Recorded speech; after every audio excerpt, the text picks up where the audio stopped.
All right, we are cutting across live to the press briefing of the Indian Ministry of External Affairs. IOR in the Ministry of External Affairs. With that, I invite Foreign Secretary, sir, to make his opening remarks. Sir, over to you. Thank you, Randir. Good afternoon to all of you. Thank you all for coming out on a Saturday afternoon. I thought we would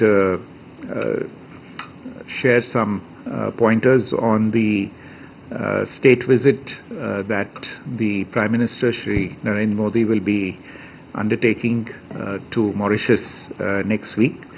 As you are probably aware, the Prime Minister will be travelling to Mauritius on the 11th and 12th of March 2025. This is the first visit to Mauritius by the Prime Minister since 2015 when he was there last.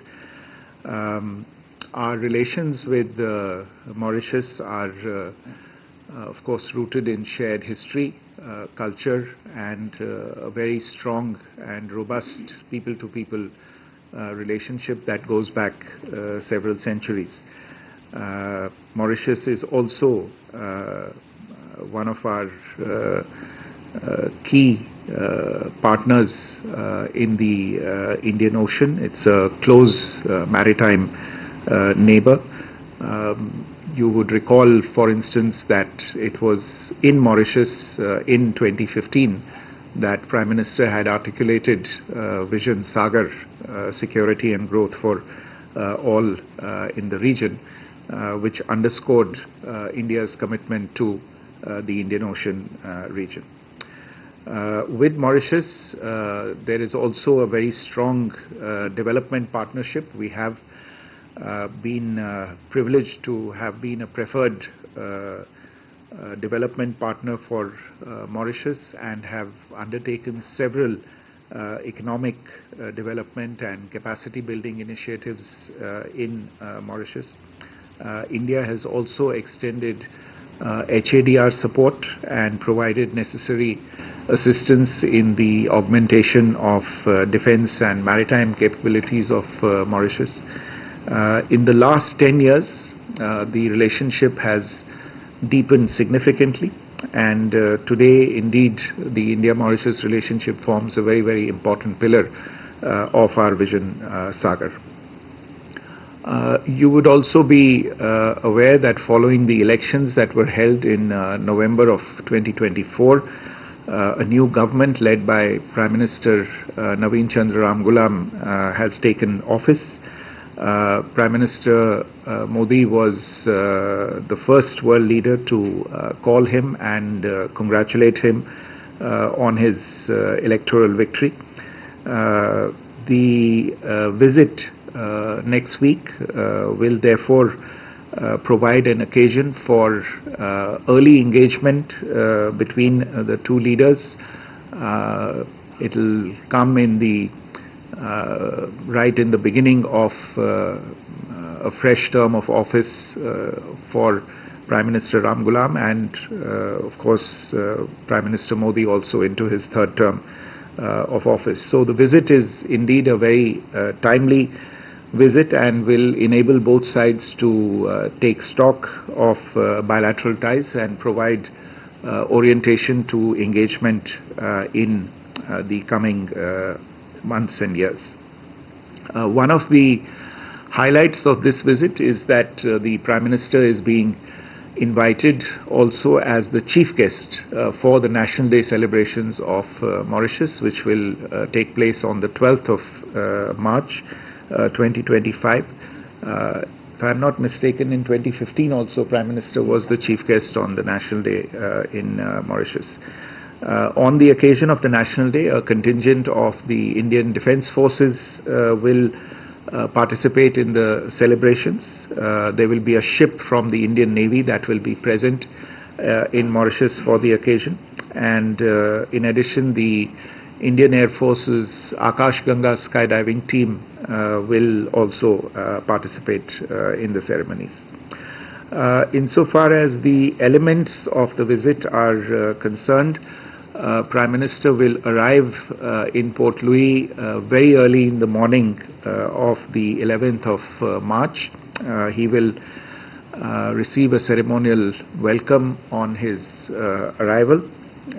He will visit the Sir Sivasagar Ramgulam Botanical Garden to pay homage to Sir Sivasagar Ramgulam, the former Prime Minister and the founding father of Mauritius, and also Sir Anirudh Jagannath, former President and former Prime Minister of Mauritius.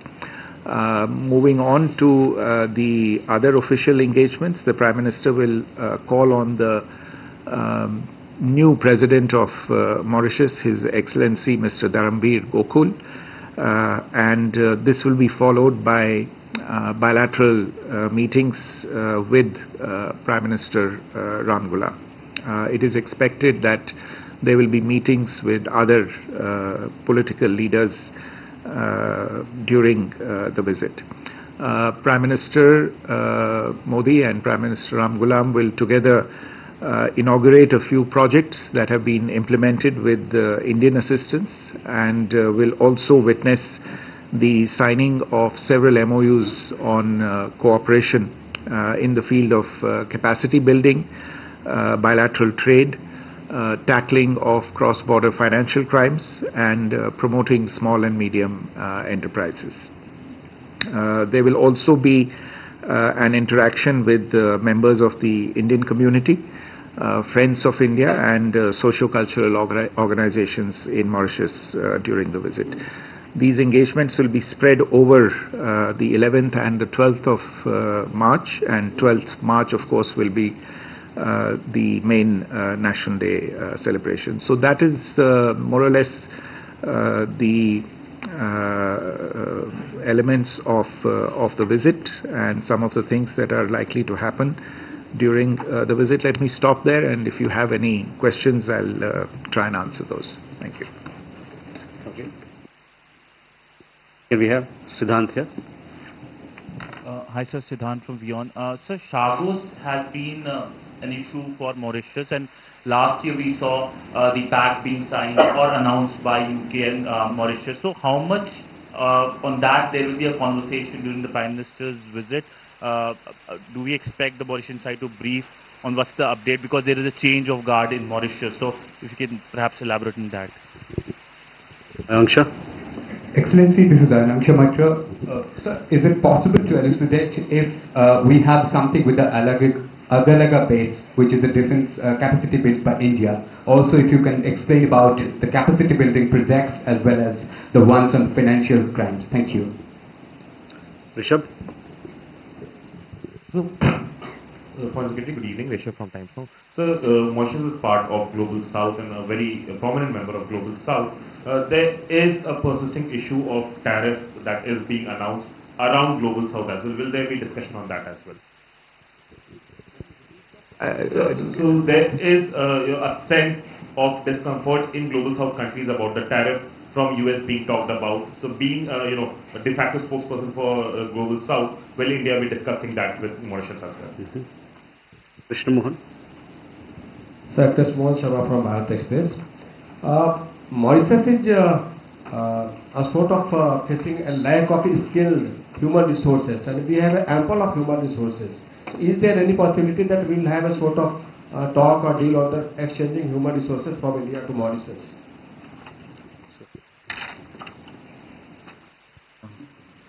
Okay, I think Siddhant, regarding your question on Chagos, I think you are aware of insofar as India is concerned, our stance on Chagos. It's well known. We've supported Mauritius in its stance on its sovereignty over Chagos, and this is obviously in keeping with our long-standing position with regard to decolonization and support for sovereignty and territorial integrity of our other countries, and it's only fitting for us to articulate this support for partners such as Mauritius. You are also aware that for quite some time there have been extensive discussions and negotiations that were held between Mauritius and the UK last year. The previous government in Mauritius was also involved with these negotiations, and certain arrangement had been arrived at. Naturally, after a new government has taken power in Mauritius, they have taken a relook at some of the provisions. Nevertheless, it is something that is continued to be discussed between Mauritius and the UK, and we understand that they have engaged each other quite intensively, and have also perhaps arrived at a mutually acceptable deal on the subject. The details are really for them to agree on. Of course, the additional element is that there has been a change in government in the United States as well, which is in some senses also associated or affected by these discussions. Again, these are issues to be resolved between the concerned parties. We, for our part, have continued to support Mauritius and will continue to do so. I would imagine that during the visit there will be an opportunity perhaps for the Mauritius side to update us on any issues that might still be outstanding, if there are any issues by that time. But for the rest, we continue to support Mauritius in its efforts to reach a mutually satisfactory and mutually beneficial deal with its interlocutors on this particular issue.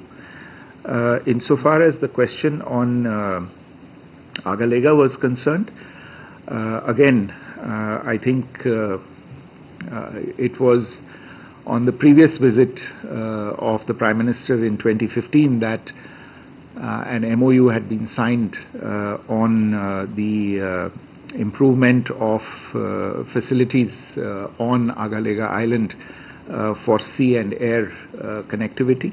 And pursuant to that MOU, these facilities were created on the island, and last year in February the facilities were jointly inaugurated by the Prime Ministers of the two countries. The facilities have contributed to enhancing connectivity between the island and mainland Mauritius. And I must share with you that I saw and experienced firsthand, or well, in the sense that I was with Mauritian interlocutors last year and discussed with them their experience of a very devastating cyclone that had just gone through Mauritius and had particularly affected Agalega quite badly. We had managed to mobilize our assets very quickly, and utilizing and leveraging the facilities that had been created in Agalega, were able to deliver much needed assistance and relief material to the people in need on the island. There were sorties also that were conducted between Agalega and the mainland to undertake additional relief operations. So during my visit there, my interlocutors were extremely appreciative of the fact that it is the creation of these facilities that has allowed this kind of early and very quick response to take place and to bring real relief to people who were affected by this disaster. Of course, these facilities have also been assisting Mauritius in its maritime surveillance and patrolling of its vast exclusive economic zone, and in safeguarding the assets of its blue economy ecosystem. from traditional and non-traditional maritime challenges. As you're aware, this is a region that is particularly beset by challenges of various kinds, such as piracy, drug trafficking, human trafficking, etc. So this is a facility which I think at the end of the day has already proven its worth and will continue to prove its worth for Mauritius. Rishabh, your question on tariffs. Well, I mean, there is perhaps likely to be a general discussion on how different countries can react to this new narrative related to trade and tariffs that we see currently hitting the headlines. Obviously, there is no one-size-fits-all solution that is possible on this. Different measures are being taken for different countries, and different countries are going to be impacted differently depending on the makeup of their economies, their current sort of situation in terms of their terms of trade. So I would imagine that there would be a certain amount of discussion on this particular issue. Maybe we'll be able to brief you after the visit on the content of these discussions and any understandings that might have been reached. I think there was a question on the understandings we plan to reach on financial crimes, combating financial crimes.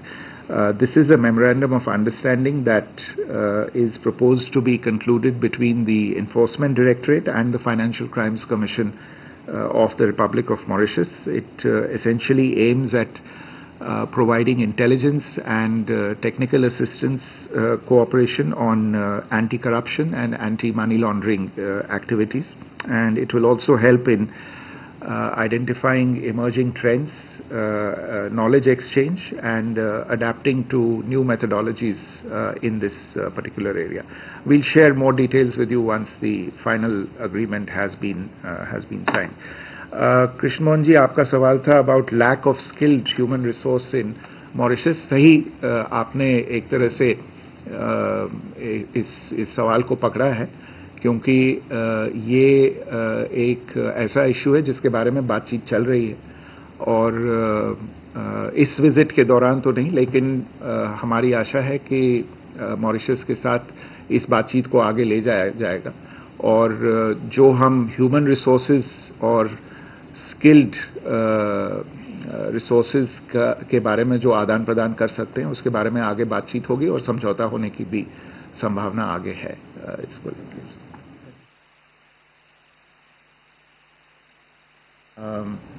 In fact, there is an MOU that we plan to sign between the Ministry of Public Service and Administrative Reforms of the Government of Mauritius and the National Centre for Good Governance on the Indian side, essentially to undertake training of 500 Mauritian civil servants over 5 years at the National Centre for Good Governance, and it will focus on senior leadership and middle management and technical officers from Mauritius. Give me one more round. Yes, sir. More questions? Huma? Sir, you talked about the defense and maritime security. So will there be any discussion related to expanding that cooperation? And also, there was some talk of opening hospital and under Jan, yes. Yeah, so if you can talk about that. Keshav? Good evening, Foreign Secretary. This is Keshav Padmanabhan from the Print. My question is sort of related on this defense and maritime security. Given that Mauritius has signed the Colombo Security Conclave Charter, and is a part of these various regional organizations that India is a part of. So how do you see that proceeding from the Prime Minister's visit, especially the Colombo Security Conclave in that sense? Could you give us a sense of whether that's going to be discussed and how that will proceed forward? Thank you. Please. So, Sumita from ET now, I want if you could perhaps elucidate a bit more on the development partnership and what India is looking forward specifically with respect to trade and economic partnership. And secondly, sir, it's a follow-up question to what you said that there's likely going to be a general discussion on how different countries are reacting to the new narrative that's related to trade and tariffs. Just wanted to clarify and get your India's position on that. If you could perhaps elucidate a bit more on that. Srinjoy. Sir, regarding additional security cooperation with Mauritius, especially in the naval area, do you see the possibility of having either sharing an OPV or a similar ship, or ensuring that one stays in that Port Louis area in the near future? Mukesh. Sir वो ऋषभ का आगे मैं सवाल ले जाना चाहता हूँ कि आपने कहा कि टैरिफ को लेकर one size cannot fit all, तो क्या ये मान के चला जाए, आप ये बोल रहे हैं कि tariff should not be weaponised और ये सिर्फ बायलैटरल एग्रीमेंट होना चाहिए? नीरज. सर नमस्कार, मैं नीरज दुबे प्रभा साक्षी से. मेरा सवाल ये कि सर 2015 का जो प्रधानमंत्री जी का विजिट था मॉरिशस का, उस समय उन्होंने सागर विजन की जो घोषणा की थी, उसको आगे बढ़ाने के लिए इस विजिट में क्या है sir? Okay, Sudhi, please. Thank you, sir, for allowing me. Foreign Secretary, if you will, if you could give us an understanding on the remarks that have come from President Trump on tariff. Since you're answering questions on tariff, he's kind of indicated that India has kind of agreed to pull down tariffs. If there is an understanding you could give us. All right. I think here the questions are largely in two baskets of defense, maritime cooperation, Sagar, etc., and on development partnership and trade-related questions. So, on the defense and maritime security side, I think there is already a lot that we have accomplished together with Mauritius in terms of contributing to its maritime safety and security related issues. During the current visit, we expect to sign a technical agreement on sharing white shipping information between the Indian Navy and Mauritius authorities.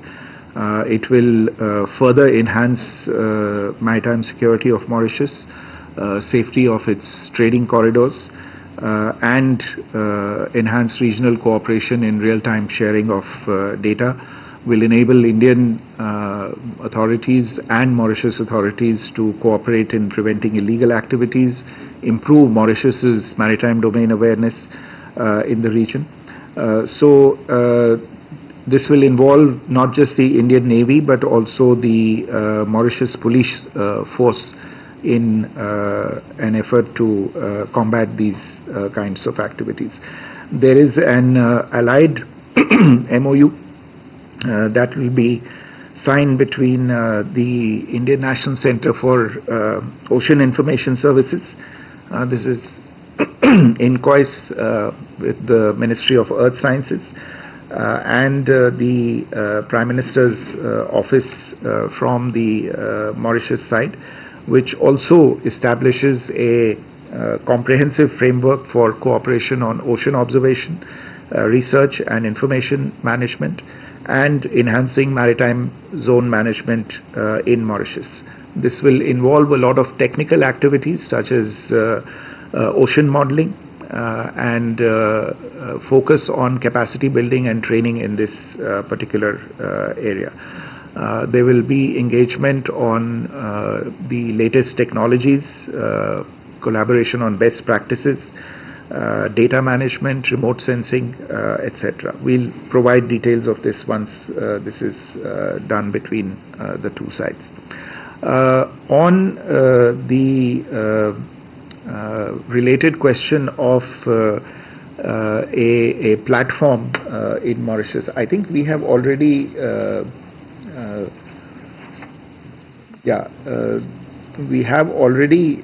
provided Mauritius with a Coast Guard ship which was provided through grant as well as loan assistance, the CGS Barracuda, and then through a soft loan another platform which is the CGS Victory. And in addition there is a whole bunch of fast interceptor craft that were also provided to Mauritius. So I think we have been providing them with these kinds of assets, and if there is a need felt for more to be done in this regard, we would be ready to examine those proposals as well. On development partnership in general, the consolidated portfolio of development assistance to Mauritius just in the last decade is nearly $1.1 billion. Of this, about $729 million is through lines of credit, and nearly $427 million is through outright grant assistance.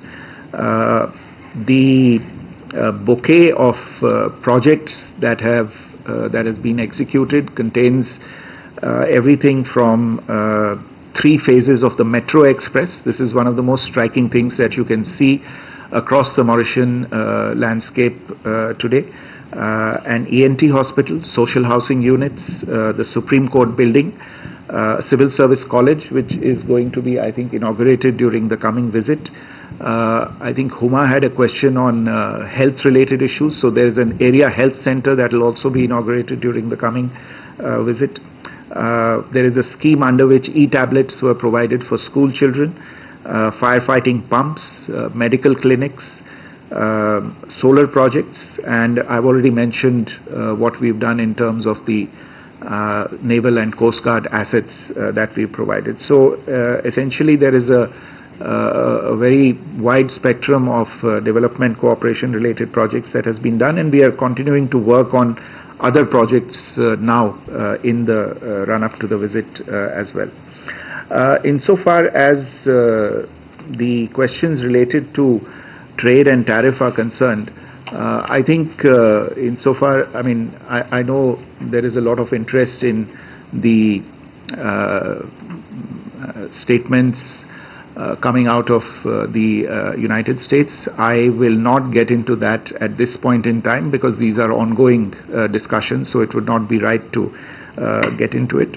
But I would only point you towards the fact that we have in recent times entered into bilateral trade agreements which are based on tariff liberalization with several partners.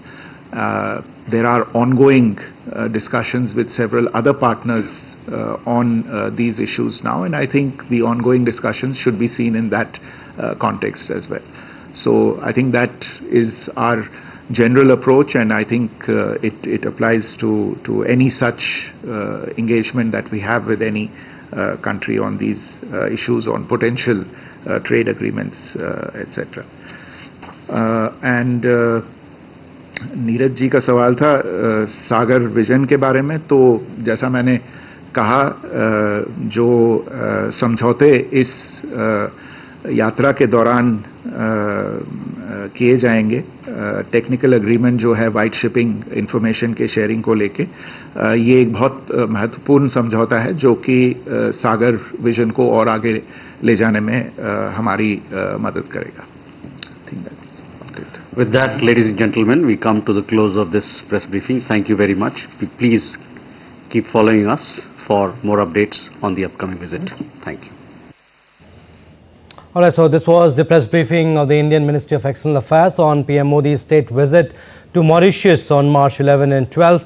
Foreign Secretary Vikram Misri said first visit of PM to Mauritius since 2015. He talked about the relationship India shares with Mauritius, and in the last 10 years, the relationship has deepened. Highlights of the visit: PM to attend Mauritius National Day celebrations as chief guest, and the visit will take stock of the bilateral ties and ship from Indian Navy that will be present. He talked about it, and Indian Forces Akash Ganga skydiving team will be part of this ceremony on National Day of Mauritius. PM will also call on new President of Mauritius, followed by bilateral meeting with Prime Minister Ram Ghulam, and several MOUs will be signed, interaction with members of Indian community also, and PM will inaugurate projects built with Indian assistance. So this was primarily the gist of what he said, and we'll have a detailed story in our subsequent bulletin. Thanks for watching. Namaskar.